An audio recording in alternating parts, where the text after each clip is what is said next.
Welcome to the lecture series Fundamentals of Air Pollution, Sources, Composition and their variations. So, in this lecture we are going to now discuss, we are coming very close to our ending of the session. So, in this lecture we are going to discuss about the aerosol sampling. So, as we know that in the last lectures we discussed about the aerosols, their impacts, what are the composition, and then in this lecture I am going to discuss that how aerosol samples are collected and what are the criteria that we have to always keep in mind when we are doing the sampling. One of the very fundamental science or research idea that we do, that air quality monitoring, and the point is that why do we do air quality monitoring. So, in a general concept, if you see, it has a couple of 4 to 5 components. Like first thing is that we have to see what is there in the air. So, as we know that if you just talk about the earth atmosphere, its composition is nitrogen, oxygen, argon and some trace gases. Now we are having more of pollutants, emerging pollutants as a gases, polyaromatic hydrocarbon, volatile organic compounds, SO2, NO2, CO and ozone. These are all actually coming in the gaseous phase in general. So, the concept is very clear that initially we say that in the air it is generally composed of nitrogen, oxygen and argon. We do not consider much of the things actually. So, if you just remember that one, apart from this, it has been now very clearly understood that this contains a lot of particulate matter in the species in the air. So, if you remember my previous lectures where I discussed aerosol system as a colloidal system in which air is actually kind of dispersion medium and particulate matter is actually like dispersed phase. Okay. So, in that air, in the dispersion medium, particulate matter are actually distributed.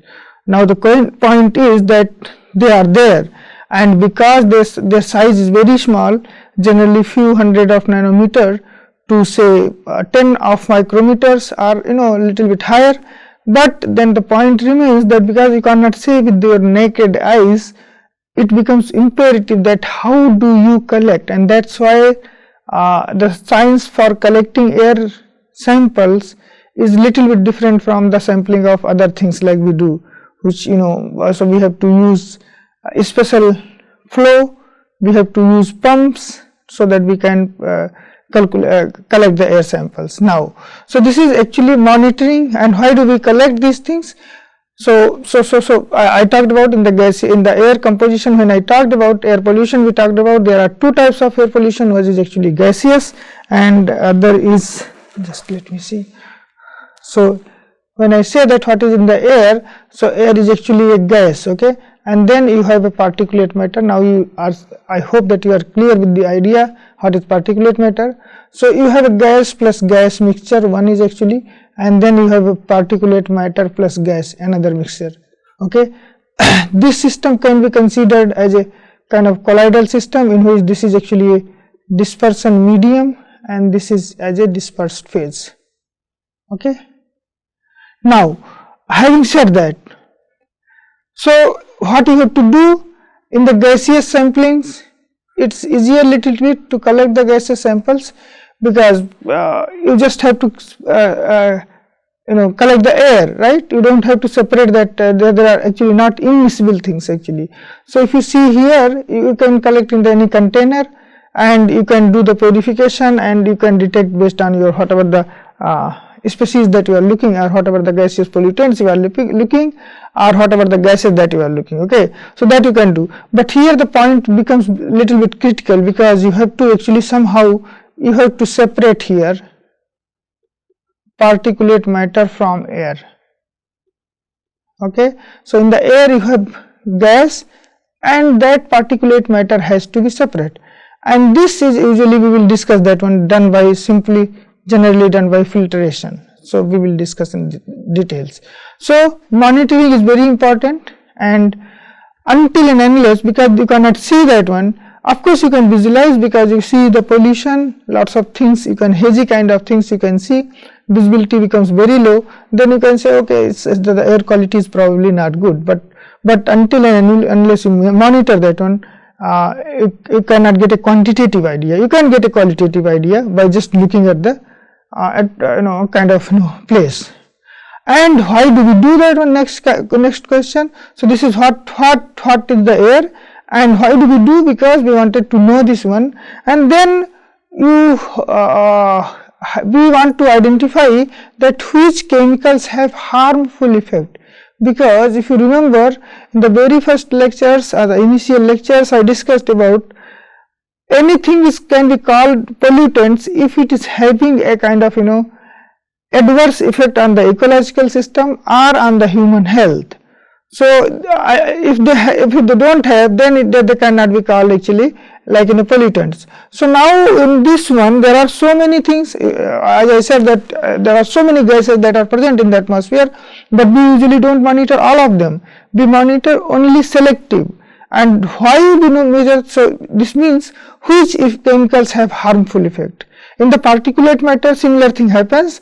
When we say particulate matter, it's just not a particulate matter, it is composed of so many different compositions, like you have dust, you have black carbon, you have carbonaceous materials, then you have secondary organic aerosols, secondary inorganic aerosols, you can have fly ash, and then kind of if you are very close to the coastal regions, you can have actually sea salt. So these are the things, but now the question is that out of these things, which is harmful or which health and welfare impact studies has to be conducted out, okay, and then only you can declare this one that this is a pollutant. So you see in the atmosphere you measure that there are 1, 2, 3 components, and they are actually having a kind of different or adverse health effect, then you can declare them as a pollutant. Now once you have declared the pollutants, there needs to be defined, we need to define the threshold level or okay, above which threshold level. This is the concentration above which these species which we are monitoring, they become harmful to us. Before that they are not harmful, okay. So this means we have to set ambient and concentration standards for them, what level they becomes harmful to us. So this becomes another very important thing, and then this is very much needed because what level of risk they can pose actually. So this you have to do this one, okay.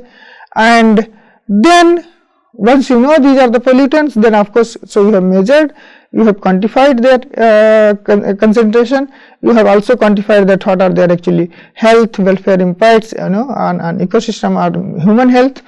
Then what is the next idea is actually a next thing that about the air quality monitoring that composed of actually that how can we reduce these concentrations or emission of these pollutants. So this means we have to somehow or other. So these are the 4 pillars of air quality monitoring systems, like you have to first see the monitoring itself, then which chemicals are harmful, then decide and set ambient air quality standard or concentration or threshold limit.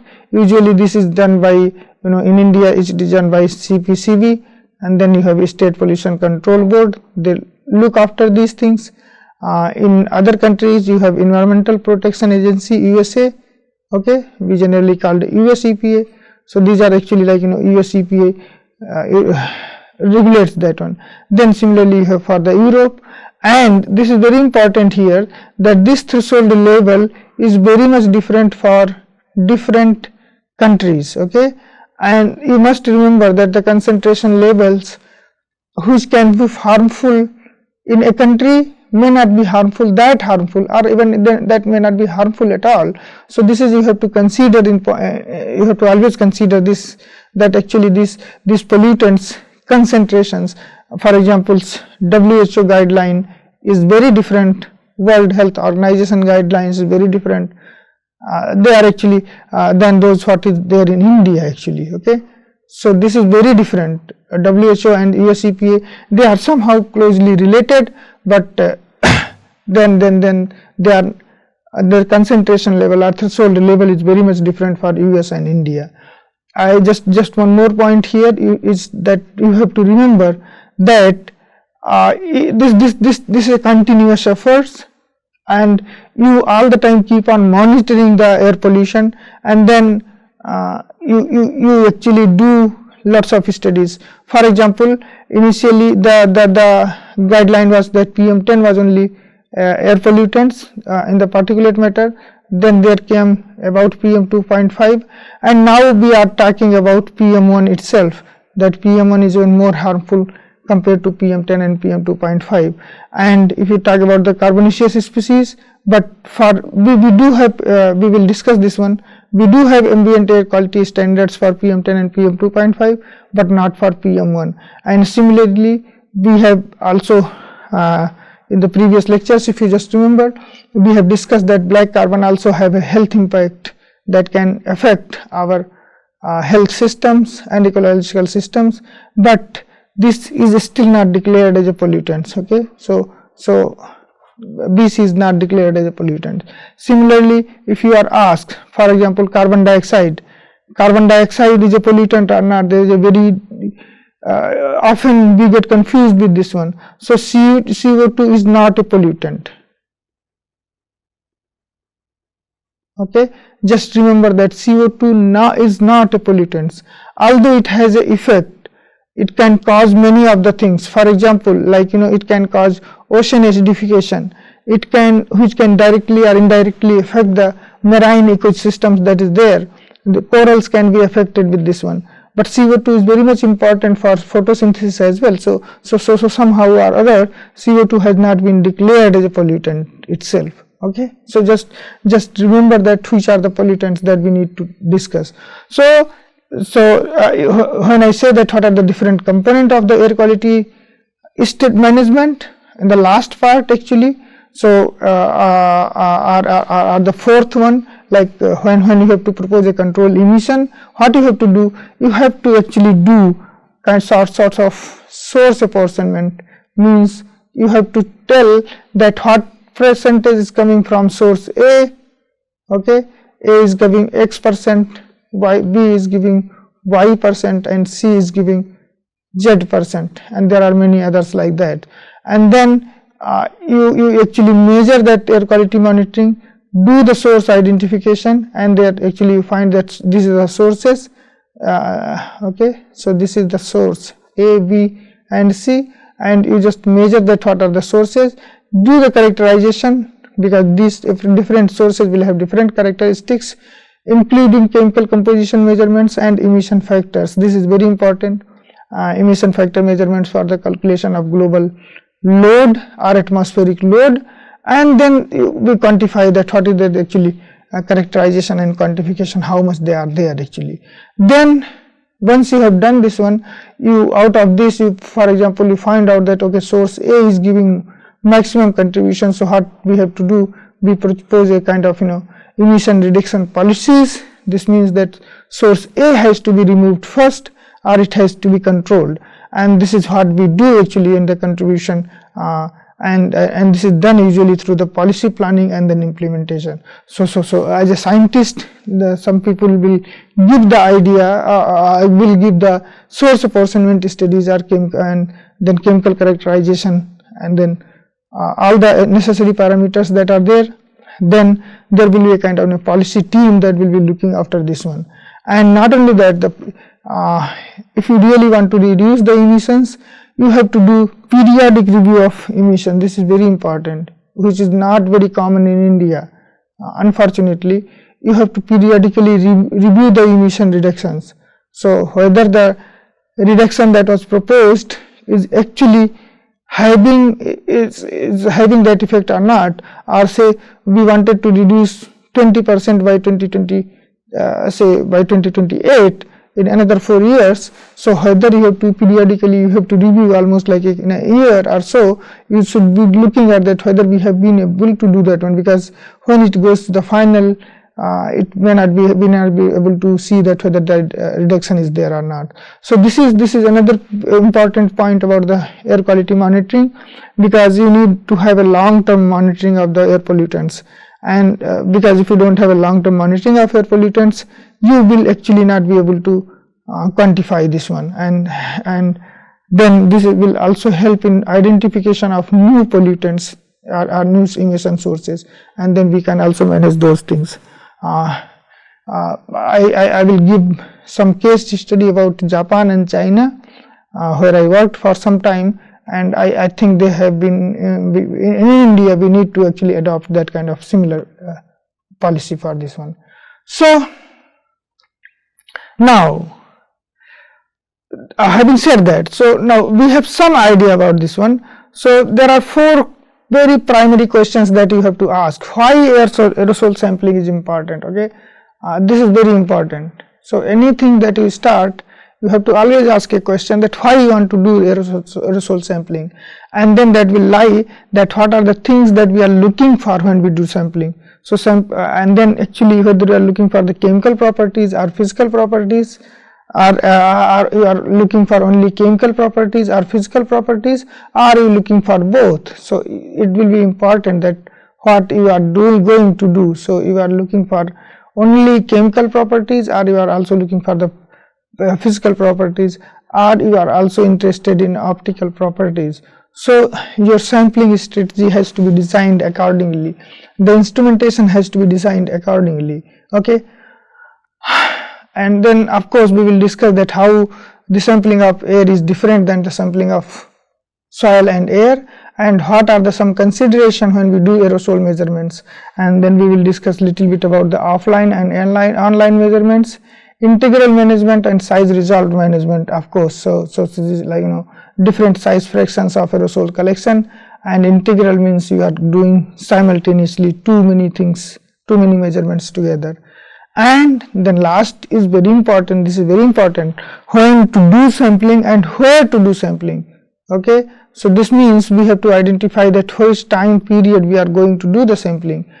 If you are looking for example an episodic event, you probably have to do on a very shorter scale. You don't you may not need to go for annual monitoring, but for example if you want to looking for the how the air pollution is varying in the last few decades, then you have to actually do kind of annual monitoring, and then in annual you can go for weekly or monthly or whatever frequency you can decide depending on the residence time of the aerosols and then particulate matter and then gaseous species. So this becomes very important, and then we need to the other point is consideration is actually where we do sampling, and so this means where is the sampling location where we should be doing the sampling. So for example if you want to do urban, rural or pristine environment, or you want to for example in a research when we generally try to compare that how much these characteristics are different from urban, what are the characteristics differences between urban, rural and pristine environment. So we do sampling of all the locations, but at the if you do want to if your idea is to compare the sampling the composition difference or the differences in the composition in these places, then what you have to do, you have to actually do the simultaneous measurements. So this means your time will be fixed here. If you want to compare this one, then fixed time, and you have to that fixed or same time, you have to do the sampling at the same time. You cannot just do you start sampling here today and then other locations you want to do after a month, then what will happen, the sampling the emission characteristics may change, the meteorological conditions may change. So in that way this can be very different, and therefore you have to decide when you are once you have decided your idea that why you are to do that one and what are your objective, then you can do, and then sort actually. So in the next line it is there that what is the objective, whether the data has to be reported daily, weekly or seasonally or annually. So based on that we usually frame our sampling location and sampling strategy. Okay, so again if you just see this recall in our discussion, what are the objective of aerosol sampling. So this is when I say that the very first thing, that why aerosol sampling is important. So this means that it has to be important because you have to decide what are the objectives. Okay. So for example, some of the people you may be doing just because of the determine the compliances with the air quality standards. For example, CPCB, SPCB, they do measurement of these pollutants, okay, and they are for the reporting purpose.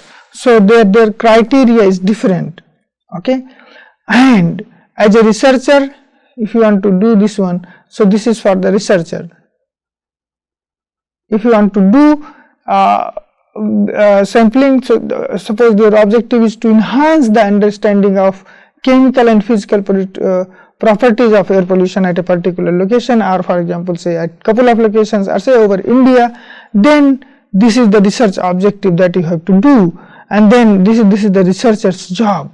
And then you can define that how much fine you can go, urban, rural, then kind of high altitude sites. Then you can say whether the variability is within the season or diurnal variability can be there, for example day and night, or even hourly variations can be there. And then this is also very important for researchers like us, that to evaluate the health effects of these air pollution. So we do monitoring of these things, and we also now the research has gone further up. So we do measurements of air pollution not only for the reporting purpose and understanding chemical and physical properties of the aerosols, and there are actually health effects of aerosols is becoming very important. And with the team of medicals, medical professionals, you can do a lot of things. So if you want to, I just gave an idea, and if you want to be a kind of researcher in this field and you want to really look for the health effects of air pollution, this is a very high time and very right time for do air quality this health impact studies in India, because there are not much studies, and you can tie up with some professional guys, medical professionals, and you can do this one. And finally, so based on this one, these objectives, all of these objectives will require a different sampling methodology. So one sampling methodology may not work for everything. For example, we will come that one, that what is the flow rate, what is the time interval, what is the filter substrate that we are going to use. So these consideration will come into picture when we are doing this one, okay. And yes, this is a very alarming picture. This is the figure that is shown in 2001. The air pollution was ranked as a second, in Asia, South Asia. That risk, that the number of deaths, okay, which are the most important factors, and then deaths that is happening, what are the main causes for the death. And then in the 2000, the child and maternal malnutrition was ranked 1, air pollution was the second, third was the unsafe water and sanitization and hand washing. And if you just look this in 2019, a little bit older data, 5 years back or so, air pollution has reported, this is number 1 now, okay. And then you see the changes, that how quickly things are changing, and this high systolic and blood pressure. So this is becoming another very important area. And I'll tell you that there are actually lots of studies that are conducted that they try to correlate these two as well actually. So although its research is on a very preliminary stage, it's very difficult to establish a causal relationship.